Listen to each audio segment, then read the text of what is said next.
Good morning students. बेटे आज हम करेंगे गवर्नमेंट बजट का एक नया टॉपिक। तो इस चैप्टर के अंदर जो था इम्पॉर्टेंट कॉन्सेप्ट थे वो हमने कवर कर लिए, ताकि जिसके बिहाफ के ऊपर हमने समझ लिया कि गवर्नमेंट बजट होता क्या है, रिसीट्स एंड एक्सपेंडिचर का क्या लॉजिक है इसके अंदर, वो हमने रीड किया था। और अब जो करने वाले हैं वो है फिजिकल डेफिसिट के इम्प्लीकेशंस, और ये बहुत ही इंपॉर्टेंट पॉइंट है। फिजिकल डेफिसिट कैसे फाइंड आउट होता है वो हमने लास्ट वीडियो में किया था, total expenditure minus total receipt, ठीक है, अदर देन बोरोइंग्स। तो अब इम्प्लीकेशंस क्या हैं, यानी कि अगर इकोनॉमी में फिजिकल डेफिसिट आता है तो उस फिजिकल डेफिसिट से जो है क्या प्रभाव पड़ते हैं, इम्प्लीकेशंस क्या हैं। तो पहला पॉइंट हम देखते हैं, burden of interest and repayment of the loan in future. अगर गवर्नमेंट को जो है वो ज़्यादा खर्चे ज़्यादा है, रिसीट्स कम है, तो उसको फिजिकल डेफिसिट का सामना करना पड़ता है। तो क्या होता है कि उसके ऊपर इंटरेस्ट का जो है वो वर्डन पड़ जाएगा। क्यों? Large physical deficit implies a large amount of borrowing. अगर वो ज़्यादा डेफिसिट है तो ज़्यादा उसको बोरो करना पड़ेगा, मार्केट से पैसा उधार लेना पड़ेगा, आरबीआई से पैसा लेना पड़ेगा, या तो पब्लिक डेट लेगा वो, या फिर क्या लेगा वो, आरबीआई से लोन लेगा। तो किसी भी केस के अंदर जब वो बोरिंग करते हैं, this create a corresponding large burden of interest payment in future, ठीक है। तो नॉर्मली उनको इंटरेस्ट पेमेंट का रहेगा ध्यान कि उन्होंने फ्यूचर के अंदर जहाँ से लोन लिया है उनकी पेमेंट्स भी करनी है और उस लोन को रीपे भी करना है, repayment of the loan in future, और फ्यूचर के अंदर उसकी पेमेंट्स भी करनी पड़ेगी। ये था पहला पॉइंट, ठीक है। सेकेंडली क्या इम्पैक्ट पड़ता है कि इन्फ्लेशन का प्रेशर पड़ जाता है इकोनॉमी के ऊपर। कैसे? सो इन्फ्लेशन कैसे क्रिएट होता है इकोनॉमी के अंदर? जब गवर्नमेंट बोरो करती है आरबीआई से पैसा, so which meet this demand by printing of more currency notes. तो जब भी हमें लोन लेना है, आरबीआई से लोन लेना पड़ेगा गवर्नमेंट को, तो गवर्नमेंट के कहने पर आरबीआई को क्या करना पड़ेगा, मोर करेंसी जो है वो नोट छापने पड़ेंगे, ठीक है। जब वो नोट ज़्यादा प्रिंट करेंगे, इकोनॉमी के अंदर क्या होगा, मनी सप्लाई बढ़ जाएगा, यानी जितने नोट छापे वो सर्कुलेट हो जाएंगे इकोनॉमी के अंदर, तो मनी सप्लाई ज़्यादा सर्कुलेट होगा। जैसे ही मनी सप्लाई सर्कुलेट हुआ तो उससे क्या हो जाएगा, इट में cause the inflationary pressure in the economy. तो इसी तरह से क्या हो जाएगा, जितना मनी में पैसा जो है वो ज़्यादा सप्लाई होगा, ज़्यादा लोगों के पास मनी आएगी, तो इन्फ्लेशन होना लाजमी है, ठीक है। एक तो आप ये रीज़न लिख सकते हो इन्फ्लेशन होने का। सेकेंडली क्या होता है कि फिजिकल डेफिसिट जब भी होता है, फिजिकल डेफिसिट जब होता है तो उससे क्या होता है कि गवर्नमेंट बोरो करती है पैसा, ठीक है, आरबीआई से, जनरल पब्लिक से। जब बोरो किया जाता है तो उससे क्या होगा, वो खर्चों को बढ़ जाते हैं ना, ऑटोमेटिकली खर्चे तो इंक्रीज है ही हैं। एक्सपेंडिचर को मीट करने के लिए वो बोरो करता है, तो एक्सपेंडिचर ज़्यादा करेगी सरकार, हम लिखेंगे हाई एक्सपेंडिचर। हाई एक्सपेंडिचर हो गए तो एडी भी हाई हो जाएगा, और जैसे ही एडी हाई हुआ, एडी क्या है कि जैसे कि खर्चा किया, गवर्नमेंट का एक्सपेंडिचर बढ़ा, एडी हाई हो गया, और एडी हाई से क्या होगा कि जहाँ पे हमारा प्रोड्यूसर्स जो हैं वो ज़्यादा काम करेंगे, ठीक है, तो नॉर्मली एडी इंक्रीज हो जाएगा, और एडी इंक्रीज हुआ यानी कि इन्फ्लेशन हो गया, राइट। हमें पता है ना कि एक्सेस डिमांड का मतलब क्या होता है, एडी बढ़ने का मतलब क्या होता है, इन्फ्लेशन क्रिएट होना। सो एक तो ये पॉइंट है। साथ ही हम ये भी लिखते हैं कि फर्म्स जो होती हैं, अगर हमारी जितनी भी प्रोड्यूसर्स हैं, फर्में हैं, इन्वेस्टमेंट करती हैं जो producers, so if the producers are capable to produce more output against the rise in aggregate demand. अगर एग्रीगेट डिमांड बढ़ गई है तो अगर तो हमारे प्रोड्यूसर्स में कैपेबिलिटी है, दे आर कैपेबल, ठीक है, कि वो ज़्यादा मोर आउटपुट बना के इकोनॉमी को दे रहे हैं, तब तो ठीक है, तब तो इन्फ्लेशन क्रिएट ही नहीं होगा, ठीक है। एडी बढ़ गई तो एडी को मीट करने के लिए प्रोड्यूसर्स भी तैयार हैं, और प्रोड्यूसर्स ने उतना आउटपुट बना के इकोनॉमी को दे दिया।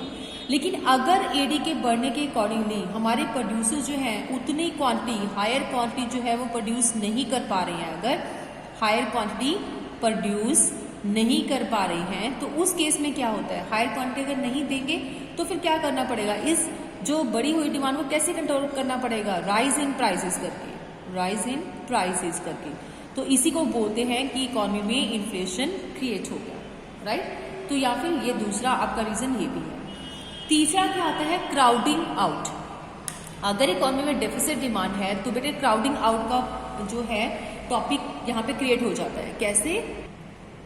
सो अगर गवर्नमेंट जो है पैसा बोरो करती है, ठीक है, चाहे वो कमर्शियल बैंक से पास जाएगी उधार लेने के लिए, क्योंकि हमारे पास पता है कि गवर्नमेंट को बोरो करना पड़ेगा। जब भी वो डेफिसिट का शिकार होती हैं, डेफिसिट है फाइनेंशियल के तौर पे, तो वो पैसा बोरो करेगी, या तो कमर्शियल बैंक से बोरो करती है, जनरल पब्लिक से बोरो किया जाएगा।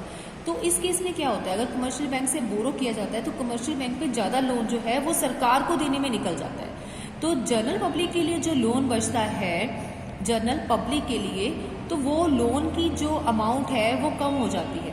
अब लोगों के पास भी अगर लोन कम पहुंचेगा तो वो आगे क्या होंगे, इन्वेस्टमेंट भी कम करेंगे। अगर वो इन्वेस्टमेंट ही इकोनॉमी कम करेंगे तो इसका क्या इम्पैक्ट पड़ेगा हमारी इकोनॉमी के ऊपर, इसका इफेक्ट पड़ेगा, एडवर्सली इफेक्ट हमें नजर आएगा, adversely effect on the private producer. तो जितने भी प्राइवेट प्रोड्यूसर हैं जो कि लोन लेके काम करते थे, अब उनको भी लोन कम मिलता है तो नेचुरली उनकी इन्वेस्टमेंट के ऊपर फर्क पड़ेगा कि वो इन्वेस्टमेंट ज़्यादा नहीं करेंगे, इकोनॉमी में प्रोडक्शन में जो है ज़्यादा कंट्रीब्यूशन नहीं दिखाएंगे। तो एडवर्सली इफेक्ट हमारे उस पर पड़ेगा प्राइवेट प्रोड्यूसर्स के ऊपर, और यही इम्पैक्ट हमारे ग्रोथ प्रोसेस के ऊपर भी पड़ेगा इकोनॉमी के। This is called the crowding out. ठीक है, नेक्स्ट आता है adverse impact on the economic growth. अगर फिजिकल डेफिसिट है इकोनॉमी में, सो क्या होगा कि गवर्नमेंट को ज़्यादा बोरो करना पड़ता है। हम बार बार यही चीज़ नोटिस कर रहे हैं। ठीक है, इसी तरह से बार बार अगर गवर्नमेंट बोरो करती है तो वो कहीं ना कहीं हाई डेट का शिकार हो जाती है, यानी कि कहीं ना कहीं उनकी जो है लेवल लग जाता है कि उन्होंने लोगों का देना है, आरबीआई का देना है, उसको बोलते हैं हायर डेट के अंदर जो है वो दबती चली जाती है। So it may lead to decrease in public expenditure on critical sector like health हो गया, एजुकेशन हो गया, इंफ्रास्ट्रक्चर हो गया। So these reduce growth in the human and the physical capital. It means तो गवर्नमेंट जब उधार लेती है तो पहले वो अपनी जो ज़रूरी चीज़ें हैं, नीड है, प्लान्स जो किया है, जो नीड है, उन्हीं चीज़ों को पहले कवर करेगी। ठीक है, तो जो बाकी अदर हमारे डेवलपमेंट सोर्सेज हैं, जैसे हेल्थ के ऊपर उनको डेवलपमेंट करवानी है, एजुकेशन के ऊपर थोड़ा सा ध्यान देना है, या फिर इंफ्रास्ट्रक्चर के ऊपर उनको फोकस करना है, तो उनके पास इतना फंड ही नहीं है कि वो ऐसे अलग अलग डिपार्टमेंट के ऊपर जो अपना ध्यान जो है वो लगा सकें। तो इन पे जो खर्चा होने वाला था वो कम हो जाता है। तो एक्सपेंडिचर, इसको बोलते हैं पब्लिक एक्सपेंडिचर जो है वो कम होता है यहाँ पे। ठीक है, पब्लिक एक्सपेंडिचर मतलब गवर्नमेंट एक्सपेंडिचर कम हो जाता है इन जगहों के ऊपर। तो इन सभी का सीधा कनेक्शन किसके साथ होता है, ह्यूमन कैपिटल के साथ। तो अगर हम यहाँ पे इन चीज़ों की तरफ ध्यान नहीं दे पा रहे हैं तो इट मीन्स ह्यूमन कैपिटल की तरफ भी ध्यान नहीं दे पा रहे हैं, और अगर ह्यूमन कैपिटल को हम फोकस नहीं करेंगे तो इसका भी सीधा इम्पैक्ट हमारे इकोनॉमिक ग्रोथ के ऊपर पड़ता है। क्योंकि हमने लास्ट चैप्टर्स के अंदर ये किया हुआ है कि अगर ह्यूमन कैपिटल अच्छा नहीं है तो उस इकोनॉमी की ग्रोथ भी अच्छी नहीं है। सो एडवर्सली इम्पैक्ट नजर आएगा इकोनॉमिक ग्रोथ के ऊपर। राइट, नेक्स्ट आता है बेटे erosion of government credibility. Government की क्रेडिबिलिटी क्या होता है कि गवर्नमेंट की इमेज बनी होती है, गवर्नमेंट का जो पूरा यहाँ पे जो फोकस है लोगों का वो गवर्नमेंट के ऊपर रहता है, यानी कि गवर्नमेंट का एक फेथ बना होता है इकोनॉमी के ऊपर। लेकिन जब भी गवर्नमेंट, कोई भी कंट्री की जो सरकार है वो फिजिकल डेफिसिट के अंदर दबी रहती है, तो जो बाकी मतलब फॉरेन कंट्री है तो उसके सामने भी हमारी जो इमेज है वो खराब हो जाती है फॉरेन कंट्री के सामने। ठीक है, जो बाहर के लोग हमारी कंट्री में आके इन्वेस्टमेंट करने वाले थे, फॉरेनर्स यहाँ पे आके इन्वेस्ट करते हैं, धीरे धीरे वो यहाँ पे इन्वेस्टमेंट कम करेंगे। क्यों? क्योंकि हमारी क्रेडिबिलिटी जो है वो खत्म हो रही है। गवर्नमेंट का जो गुडविल है, वो हमारी कंट्री के ऊपर जो फेथ था लोगों का वो खत्म हो रहा है, तो यहाँ पे आके इन्वेस्टमेंट कम करेंगे। इससे क्या होगा, हमारी गुडविल फिनिश हो जाती है। ठीक है, एक नेगेटिव इम्पैक्ट हमें देखने को मिलेगा अगर हमारी कंट्री कॉन्टिन्यूसली फिजिकल डेफिसिट में जा रही है। तो एक नेगेटिव इम्पैक्ट हमें ये भी देखने को मिलता है, 6 पॉइंट है, इंक्रीज फॉरेन डिपेंडेंस। यानी कि जब भी गवर्नमेंट को ज़रूरत पड़ती है तो कई बार ऐसा करता है कि गवर्नमेंट जो है ना वो फॉरेन कंट्री से भी उधार लेती है। ठीक है, वहाँ से भी क्या करती है गवर्नमेंट, बोरो करती है। तो अगर हम बाहर की कंट्री से बोरो करेंगे तो उस केस में क्या होगा कि जो हम डिपेंडेंट हो जाएंगे। ठीक है, हमारा डिपेंडेंस जो है वो बढ़ता जाएगा अदर कंट्रीज़ के ऊपर। तो इस टाइम क्या होगा कि जब हम दूसरी कंट्रीज़ को देखते रहते हैं कि हमें वहाँ से पैसा जो है मंगवाना है, फंड वहाँ से मंगवाना है, तो धीरे धीरे जो फॉरेनर्स हैं, फॉरेन कंट्री वाले क्या हैं, वो इंटरफेयर करने लग जाते हैं। ठीक है, अगर हम उनको ज़्यादा छूट दे देंगे अपनी कंट्री में इंटरफेरेंस करने की, तो इसी से वो पॉलिटिकल इंटरफेरेंस भी करेंगे, इसके साथ ही वो पॉलिटिकल इंटरफेरेंस भी करेंगे, और साथ में ही क्या करेंगे, वो हमारी कंट्री के जो इकोनॉमिक प्रोसेस है, इकोनॉमिक एक्टिविटीज़ में भी वो अपना सा इंटरफेरेंस करना शुरू कर देंगे। ये भी एक नेगेटिव इम्पैक्ट हमें देखने को मिलेगा। नेक्स्ट क्या है, adverse impact on the economic growth, जो अभी हम डिस्कस किया था बेटे, ये वही पॉइंट है। ठीक है, ये हमने डबल टाइम लिख दिया यहाँ पे, वो सेम है कि हमारी इकोनॉमी के ऊपर जो है वो नेगेटिव इम्पैक्ट पड़ेगा इकोनॉमिक ग्रोथ में। क्यों? क्योंकि ह्यूमन डेवलपमेंट जो है वो उसकी तरफ हम फोकस नहीं करेंगे, तो इसका इम्पैक्ट क्या पड़ेगा, हमारी इकोनॉमी के ऊपर पड़ेगा। राइट, अगला इंपॉर्टेंट टॉपिक है बेटे, प्राइमरी डेफिसिट का मतलब क्या होता है। Primary deficit is measured by physical deficit less net interest payment, यानी कि जो हम फिजिकल डेफिसिट को अभी रीड कर चुकी हैं, वो फॉर्मूला कैसे होता है, टोटल एक्सपेंडिचर में से टोटल रिसीव्स अगर हम लेस करते हैं अदर देन बोरिंग्स को छोड़ के, तो वो बन जाता है फिजिकल डेफिसिट। उसमें से भी अगर हम नेट इंटरेस्ट पेमेंट को लेस कर देंगे तो वो क्या बन जाएगा, हमारा प्राइमरी डेफिसिट बन जाएगा। तो यहाँ पे प्राइमरी डेफिसिट का मतलब होता है fix deficit minus net interest liabilities. Net interest liabilities हम कैसे फाइंड आउट करते हैं, it is the difference between interest payment and interest received. जितनी पेमेंट्स हैं उसमें से अगर हम रिसीव्स जितने इंटरेस्ट की आई हैं वो लेस कर दो तो वो नेट इंटरेस्ट लाइबिलिटीज बन जाएगा। राइट, बट यहाँ पे बजटरी डॉक्यूमेंट्स को ध्यान में रखते हुए हम यहाँ पे इंटरेस्ट रिसीव्स को इग्नोर कर देते हैं, तो सिंपल फॉर्मूला हमारा प्राइमरी डेफिसिट निकाल का ये बनता है physical deficit minus interest payment. तो हम इंटरेस्ट पेमेंट्स को ही सिर्फ फोकस करते हैं। राइट, तो ये चीज़ क्या है, इंटरेस्ट पेमेंट हम क्यों निकालते हैं, क्योंकि इसके अंदर हमें क्या निकालना है, जस्ट रियल पोजीशन हमें समझ आनी चाहिए, real position of the government. यहाँ पे गवर्नमेंट की रियल पोजीशन हमें चेक करनी है। पोजीशन किस चीज की, फाइनेंस की, फाइनेंस। ठीक है, so as it exclude the interest payment, और इसी तरह से फाइनेंस की सही पोजीशन पता करने के लिए हमें इसमें से इंटरेस्ट वर्डन जो है वो लेस करना पड़ता है। ठीक है, ये इंटरेस्ट वर्डन हमें क्रिएट किया हुआ in respect of loan taken.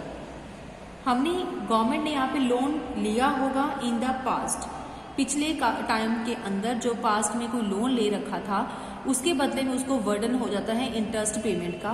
तो इसी इंटरेस्ट पेमेंट को हमें यहाँ पे एक्सक्लूड करना है ताकि हम एक्चुअल फाइनेंशियल पोजीशन को देख सकें, एक्चुअल फाइनेंशियल पोजीशन या एक्चुअल एक्सपेंडिचर को हम चेक कर सकें। हमें यहाँ पे सिर्फ ये देखना है कि गवर्नमेंट का सही मायने में खर्चा क्या है। ठीक है, तो सही खर्चे को ही हम प्राइमरी डेफिसिट बोलते हैं। तो सही खर्चा पता करने के लिए क्या है, हमें यहाँ पे क्या चीज़ लेस कर देनी है, इंटरेस्ट कितना पे किया जाता है हर साल लोन के ऊपर। तो लोन हमने लिया, उसके बदले में इंटरेस्ट पे करना है। ये तो हमारे एक साइड से एक अलग कॉन्सेप्ट रह गया कि हमने लोन लिया था तो हमें इंटरेस्ट पे करना है, जबकि ये हमारा एक्सपेंडिचर का पार्ट नहीं था। जब गवर्नमेंट प्लान करती है तो गवर्नमेंट के साथ ही सामने एक प्लान नहीं था, कोई फाइनेंशियल उसके पास आउटपुट नहीं था कि ये चीज़ मुझे खर्चा करना है। It is considered because we have taken loan in the past. तो ये सिर्फ पास्ट में लोन लेने की वजह से ही गवर्नमेंट को इंटरेस्ट पे करना पड़ा है, अदरवाइज उसका कोई इंटेंशन ही नहीं था कि उसको एक्सपेंडिचर करना है। सो उसको अगर हम यहाँ पे स्किप कर देंगे फिजिकल डेफिसिट में, तो बाकी जो पोर्शन रह जाएगा फिजिकल डेफिसिट में वही वो ऐसा प्राइमरी डेफिसिट है जो एक्चुअल में गवर्नमेंट का खर्चा माना जाता है। राइट, सो बेटे इसके जो इम्प्लीकेशंस है वो सेम रहेंगे जैसे कि फिजिकल डेफिसिट के हमने रिवाइज किए थे। ठीक है, बट इसको बस हमने क्या करना है, इंटरेस्ट पेमेंट इसमें इग्नोर करके चलते हैं, बाकी सब पॉइंट्स हमारे वैसे रहेंगे फिजिकल डेफिसिट में जो इम्प्लीकेशंस किए थे। नेक्स्ट बेटे छोटे से टॉपिक है हमारे पास कि बैलेंस बजट क्या होता है।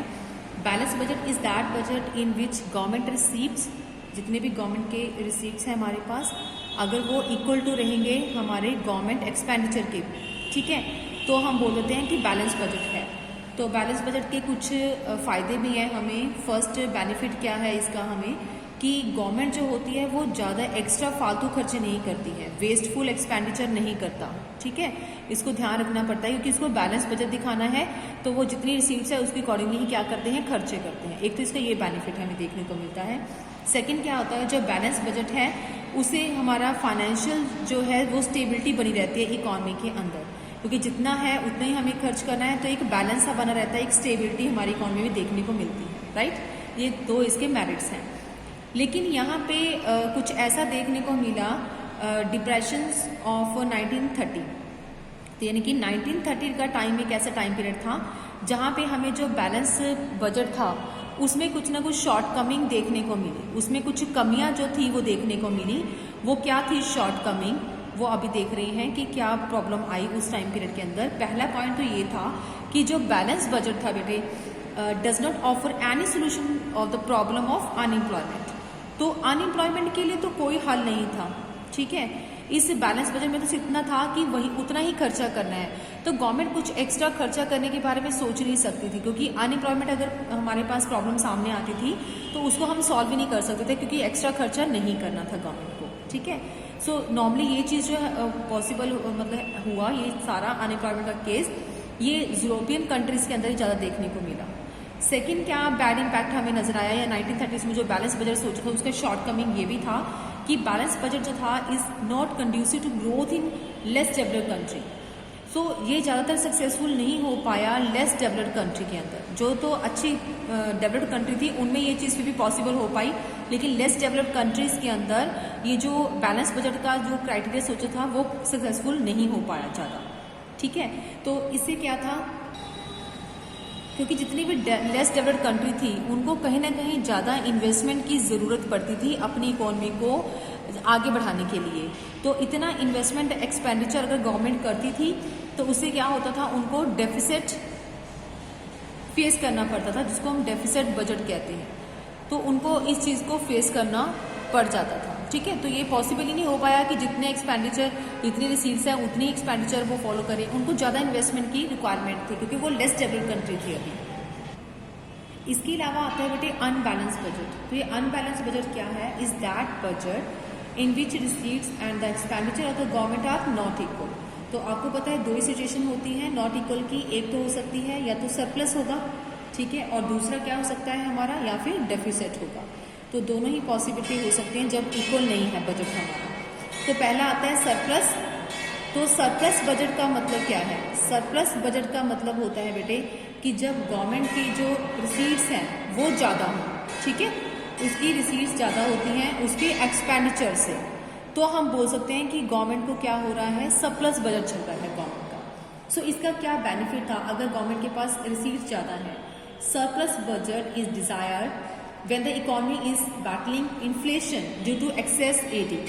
तो अगर हमारे पास सरप्लस ज़्यादा है, पैसा ज़्यादा है, तो जो एक्सेस डिमांड हमारी इकोनॉमी के अंदर चल रही है तो उसको हम इजीली क्या कर सकते हैं, सॉल्व कर सकते हैं एक्सेस डिमांड वाले केस में, क्योंकि हमारे पास मनी ज़्यादा है, तो उस इन्फ्लेशन वाले केस में हमारी प्रॉब्लम सॉल्व हो जाती है। तो surplus budget plugs the inflationary gap bye lowering the level of AD। तो उस टाइम हम क्या कर सकते हैं कि AD को कम कर सकते हैं, ठीक है।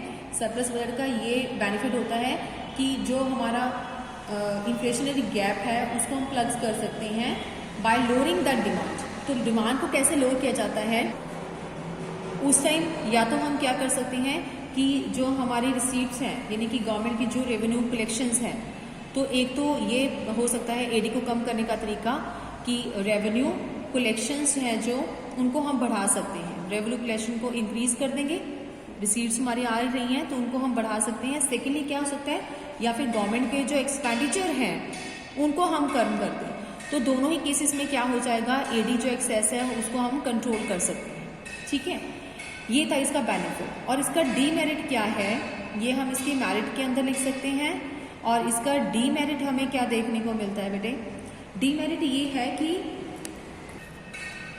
अगर इकोनॉमी में इसी तरह की जो सरप्लस पॉलिसी जो है बेटे वो कॉन्टीन्यूसली चलती रही और उसको कॉन्टीन्यूसली परस्यूड होने से क्या होगा कि हमारी जो AD है हम उसको कम करने की कोशिश करेंगे, और जितनी ही कम करने की कोशिश करेंगे वो धीरे धीरे क्या होगा, अनएम्प्लॉयमेंट क्रिएट हो जाएगा ज़्यादा हमारी इकोनॉमी के अंदर, क्योंकि AD हम कम करने वाले हैं तो नेचुरल है कि बहुत सारी एम्प्लॉयमेंट नहीं रहेगी, यानी कि अनएम्प्लॉयमेंट क्रिएट हो जाएगा, और इससे क्या होगा हमारी इकोनॉमी लो लेवल ट्रैक पे चली जाएगी, ठीक है। तो ये हमारी इकोनॉमी के अंदर पॉसिबल हो सकता है कि अगर नॉर्मली हम परस्यू करते रहेंगे सरप्लस पॉलिसी को। सेकेंड आता है हमारे पास बेटे डेफिसिट। तो ये डेफिसिट बजट क्या होता है, डेफिसिट बजट का मतलब होता है बेटे जब इसके ऑपोजिट चलते हैं, गवर्नमेंट के एक्सपेंडिचर्स जो होते हैं, गवर्नमेंट के एक्सपेंडिचर्स, हम यहाँ पे गवर्नमेंट एक्सपेंडिचर लिखते हैं, अगर वो ज़्यादा होते हैं गवर्नमेंट के रिसीट से, उसकी इनकम्स कम होती हैं लेकिन उसके खर्चे ज़्यादा, तो इसका क्या बेनिफिट होगा, इसको हम डेफिसिट बजट कहते हैं। इसका बेनिफिट क्या देखने को मिलेगा हमें इकोनॉमी के अंदर, तो इसका इसका बेनिफिट हमें ये होगा कि जैसे हम कहते हैं कि हमारा जो एडी है, प्लान्ड आउटपुट है, वो कम होता है हमारे फुल एम्प्लॉयमेंट लेवल से। तो अगर हमारा मार्केट में डिमांड कम है, एडी कम चल रहा है, तो एडी को हम अप करेंगे, नीड है किस चीज़ को, एडी को अप करने की, और एडी अप करेंगे तो धीरे धीरे क्या होगा, अनएम्प्लॉयमेंट की सिचुएशन भी हैंडल हो जाएगी। ठीक है, एक तो अनएम्प्लॉयमेंट नहीं रहेगा, गवर्नमेंट क्या करेगी, ज़्यादा इन्वेस्टमेंट करेगी, और इन्वेस्टमेंट भी ज़्यादा होगी, और इसी तरह से कंजम्पशन भी लोगों की ज़्यादा होगी। तो इसी से क्या होगा, हमारा ये दोनों एक्सपेंडिचर हमारे बढ़ जाएंगे, तो एडी क्या हो जाएगी, हमारी इंक्रीज हो जाएगी। ठीक है, और इससे अनएम्प्लॉयमेंट की जो समस्या है वो भी सॉल्व हो जाएगी। ये हमें इसका मेरिट देखने को मिलेगा। इसका डीमेरिट हमें क्या देखने को मिलता है कि जब भी इकोनॉमी के अंदर डेफिसिट डिमांड आती है, सो जैसे कि आपने चैप्टर के अंदर पढ़ा ही हुआ है कि एक्सेस डिमांड, अगर हमारे पास डिमांड की कमी है तो क्या पॉसिबिलिटी होती है। तो अगर हमारे पास एएस कम है लेकिन एडी ज़्यादा है तो क्या होगा, उस केस में एडी की एक्सेस होने से तो ये प्रॉब्लम आएगी कि ज़्यादा अगर एएस कम है और एडी ज़्यादा है तो हम उस डिमांड को मीट नहीं कर पाते हैं ना, तो हम आउटपुट जो है वो कम है हमारी इकॉनमी के अंदर। तो अगर आउटपुट कम है तो फिर क्या करना पड़ेगा, इन दोनों के बीच में जो डिफरेंसेस है उसको क्रिएट करना पड़ेगा, सॉल्व तो करना ही पड़ेगा। तो गवर्नमेंट क्या करती है, इनको सॉल्व करने के लिए, बढ़ी हुई डिमांड को सॉल्व करने के लिए इन्फ्लेशन क्रिएट कर देती है इकॉनमी के अंदर। जब इन्फ्लेशन बढ़ जाता है तो इससे क्या हो गया, प्राइसेस बढ़ जाती हैं। तो इन्फ्लेशन कैसे बढ़ा, क्योंकि वेज बढ़ गई है, लोगों को ज़्यादा वेजेस के ऊपर काम पे लगाना पड़ेगा तभी वो मीट हो सकता है। तो वेजेस इंक्रीज हो जाती हैं, वेज स्पाइरल बढ़ जाता है, वेजेस बढ़ी हैं इसलिए वो लेबर के पास इनकम ज़्यादा आ गई है और वो आने वाले टाइम में कंजम्पशन ज़्यादा करेंगे। तो कंजम्पशन ज़्यादा करेंगे तो वो क्या होंगे, ज़्यादा डिमांडिंग होंगे, ज़्यादा डिमांडिंग होंगे तो प्रोड्यूसर्स क्या कर देंगे, प्राइसेस को भी अप कर देंगे। तो वेज स्पाइरल जो है वो कंडीशन क्रिएट हो जाएगी। तो ये नेगेटिव इम्पैक्ट हमें देखने को मिलेगा अगर डिफिशिएंट डिमांड है तो। कुछ मेरिट भी है तो कुछ डीमेरिट्स भी हैं, बैलेंस्ड और अनबैलेंस्ड दोनों तरह के बजट के अंदर। ठीक है बेटे, तो यहीं पे हमारा जो टॉपिक है बेटे वो ख़त्म होता है। तो नेक्स्ट वाला टॉपिक हम अगली वीडियो में स्टार्ट करेंगे। ओके बेटे।